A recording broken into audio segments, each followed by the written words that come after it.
The Democratic elites are mostly late to acknowledge these age and ability issues compared to the rest of the public. The elites have been forced to reckon with it after the debate just 11 days ago. This is what Joe regularly sounded like 3 years ago. We have to make sure that women have the chance to succeed and thrive throughout their careers. The best way to get something done, if it holds near and dear to you that you like to be able to, anyway.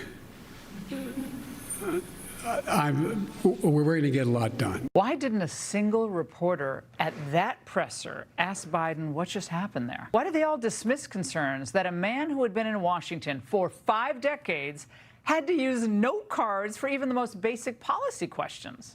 The president, then, you see on his note card here, has his answer. This was very important to him. Using note cards is certainly not out of the ordinary in politics. Does it signal cognitive decline?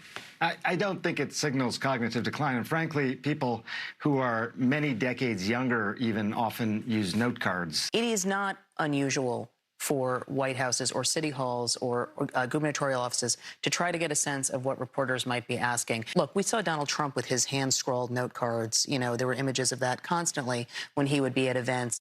Oh, Maggie.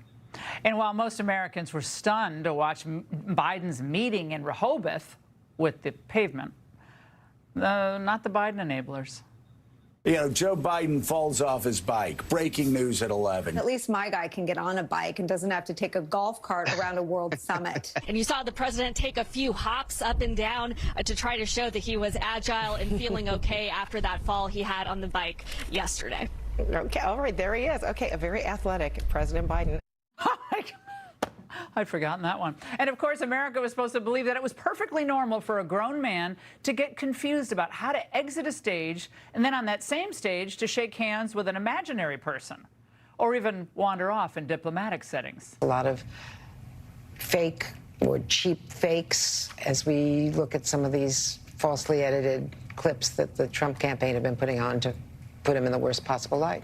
Cheap fakes are a little bit simpler. They're cheap. They're just distorted, out of context videos, chopped up in certain ways, constructed in certain ways. That's what we're seeing. That's what the Biden administration, the Biden campaign is so worried about. Cheap fakes. Was the whole debate a cheap fake, Brian? Of course, Biden's former press secretary has known the truth about him from day one, and she's never stopped running interference for him. Inaccurate, false reporting that suggested President Biden was kind of stalling, where he was paused, he was looking the other way.